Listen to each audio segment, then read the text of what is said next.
moms, are you in the third trimester of your pregnancy? Or you're not quite there yet? Are you feeling occasional painful contractions? Are you thinking of starting your maternity leave so you can save some energy before going into labor?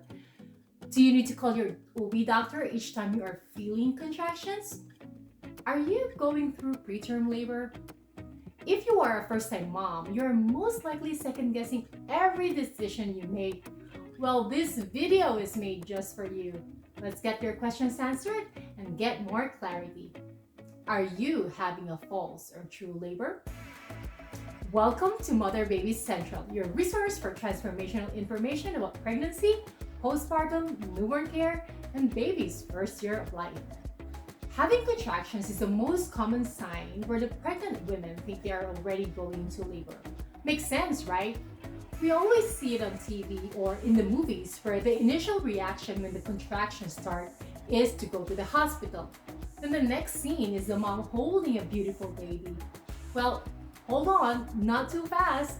There will be a lot of going on before the baby arrives. So let's talk about it.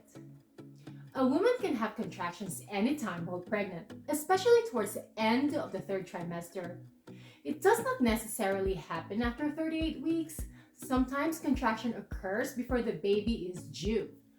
What you need to know is whether it is a true or false contractions. So, in order for you to determine that, you have to follow these steps.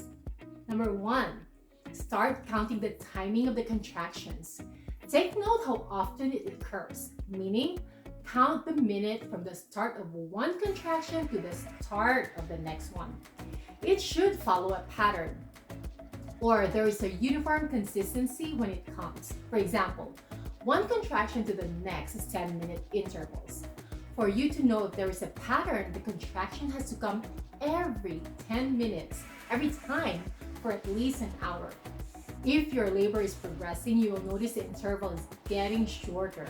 If from the last hour it was every 10 minutes and the second hour, it could probably be like every 8 minutes. Number 2, start counting how long the contraction lasts or the duration, meaning count the minutes from the start of one contraction to the end of the same contraction. When it is a true labor, the duration is on the average around 60 to 90 seconds for each contraction. Number 3, ask yourself this: do the contraction disappear when I walk, rest, change position, or drink water? If none of these actions have any effect and the contractions continues in spite of doing all these things, it's probably true labor contractions. Number 4, do the pain start from the lower back and go into the front? And is it getting more intense that you have to catch your breath? If yes, check it off. Most likely true labor. Have you heard what Braxton Hicks contractions are? These are false labor contractions and they can also be very uncomfortable. It mostly occurs weeks before the true labor begins. So if you're not 38 weeks yet and you're having occasional painful contractions, these are most likely the Braxton Hicks contractions. These are different from true ones. First, they don't follow a pattern.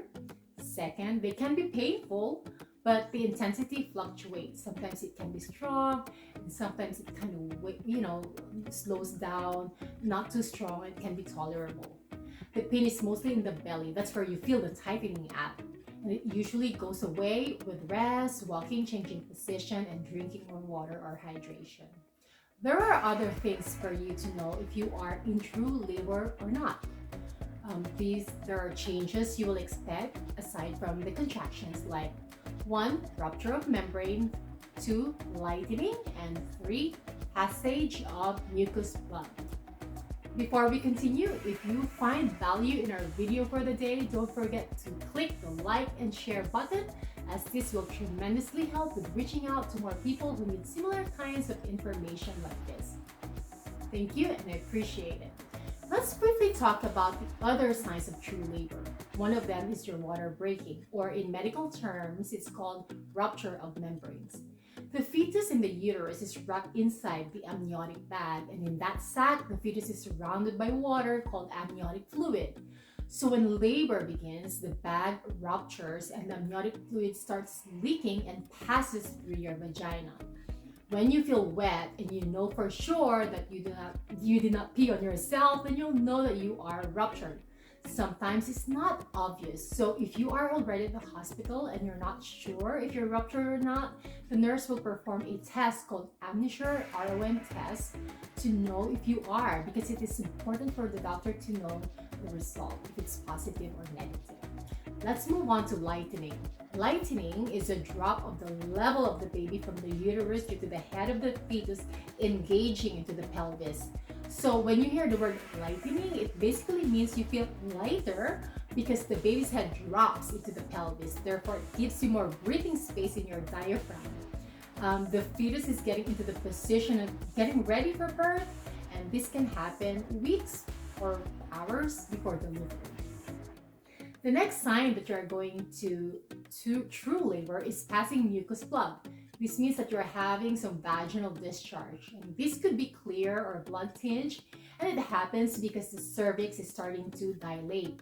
Now, not all pregnant women experience this. Every woman will have her own signs, and it does not have to be all of it at the same time. As I mentioned earlier, everything is different with every woman. Not only that, the experience is also different for different pregnancies of the same woman. With my first baby, let me share you again my experience. The very first sign I knew I was going into labor was my water breaking. No contractions at all. I did not notice any lightening the days preceding that night that I was ruptured. The labor process took, I think, 12 hours before I had him. They have to give me medicine to dilate my cervix because I was not dilating, and they started Pitocin to get some contractions going. Now, with my second child, the first sign of my true labor is contractions. It started after midnight and progressed in the early morning. When the contractions became more intense and regular, where I could barely talk when it came, I knew it was time to go to the hospital. When I arrived at the hospital a few minutes later, my water broke, and when they checked me, I was 6 centimeters dilated. It was like fast and furious. Boy, I didn't even have time to think of anything else but ask hurriedly for an epidural. And true enough, 2 hours later, I had my second child. Going into labor comes naturally most of the time when your body is ready. Most of the signs kicks in to get things going, but it doesn't happen like that all the time. When you are past your due date, sometimes the doctor schedules you for an induction of labor. If this is your first pregnancy, the first stage of labor can take around 12 to 19 hours. This varies, of course. There is no specific number for everyone. But nulliparous or first-time moms go through the first stage longer compared to women who already had babies before. Some women prefer to labor at home, and you can do that too as long as you know when it's time to go to the hospital. If you are confident enough to do this, go for it. If not, you don't have to. And if your doctor says you can proceed to the labor and delivery unit, then go ahead and do it. There are things you have to consider aside from going into true labor when it's time to call the doctor or go to the hospital. First thing is when you feel your baby's not moving as frequently as before. Second, you are having heavy vaginal bleeding.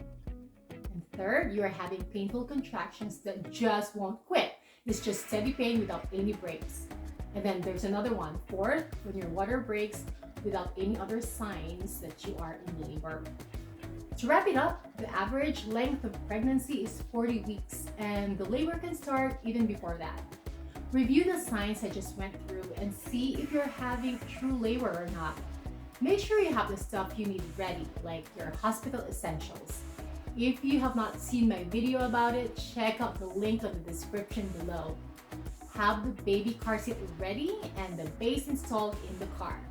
By now, you should be familiar with the route going to the hospital and consider the distance and the duration to get there. You should have a practice run just to be sure you have enough time to get there. I'm sure you will have one, especially for first-time moms. All right, moms and dads, what an exciting time, right? If you like the content for the day, make sure to join the community and click on the subscribe button. Be well, everyone, and again, happy watching!